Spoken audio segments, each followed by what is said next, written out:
மாமே, இந்த லெஸ்பியன் கப்பல் கே கப்பல்ல இருக்கானல. ஆமா மாமே, அவங்க மொத்தமா இந்த உலகம் புல்லா வந்துட்டா என்ன மாமே ஆகும்? அப்படி வந்துட்டா என்ன ஆகும்னு தெரிஞ்சுக்க நம்ம ஒரு எக்ஸ்பெரிமெண்ட் செஞ்சு பார்க்கணும் மாமே. என்ன எக்ஸ்பெரிமெண்ட் மாமி அது? என்ன மாமே இங்க கொண்டு வந்தத? நம்ம அந்த எக்ஸ்பெரிமெண்ட்டை இங்கதான் மாமா செய்ய போறோம். எப்படி மாமா செய்ய போறோம்? இங்க இருக்கிற டைம் டிராவல் மிஷினை யூஸ் பண்ணி கே கப்பல் ஒரு உலகத்திலையும், லெஸ்பியன் கப்பல் ஒரு உலகத்திலையும், ஸ்ட்ரெயிட் கப்பல் ஒரு உலகத்திலையும் இந்த டைம் டிராவல் மிஷினை யூஸ் பண்ணி அங்க அனுப்ப போறோம். அனுப்புனதுக்கு அப்புறம் என்ன மாமே ஆகும்? இவங்க 3 பேரையும் அங்க அனுப்புனதுக்கு அப்புறம் இந்த டைம் டிராவல் மிஷினை யூஸ் பண்ணி 100 வருஷம் முன்னாடி போய் பார்க்க போறோம். ஓகே மாமே, அவங்க எல்லாரையும் அங்க அனுப்பியாச்சு. இப்ப 100 வருஷம் முன்னாடி போய் பார்க்கலாம். முதல்ல ஸ்ட்ரெயிட் கப்பல் எந்த அளவுக்கு டெவலப் ஆயிருக்காங்கன்னு போய் பார்க்கலாம். வாவ், இந்த 100 வருஷத்துல நல்லா டெவலப் பண்ணிருக்காங்க மாமே.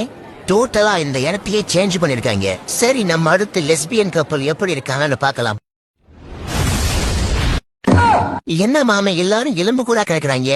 ஆம்பளைங்க கூட இருந்திருந்தா இவங்களும் ஸ்ட்ரெயிட் கப்பல் மாதிரி டெவலப் ஆயிருப்பாங்க மாமி. அப்ப கே கப்பல் நிலைமை?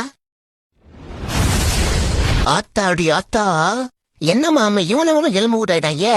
அந்த பாரு, சாவும் போது கூட ஒருத்தன் என்ன பொசிஷன்ல படுத்திருக்கான் பாரு. பெண்கள் கூட இருந்தா இவங்களும் ஸ்ட்ரெயிட் கப்பல் மாதிரி டெவலப் ஆயிருப்பாங்க மாமி.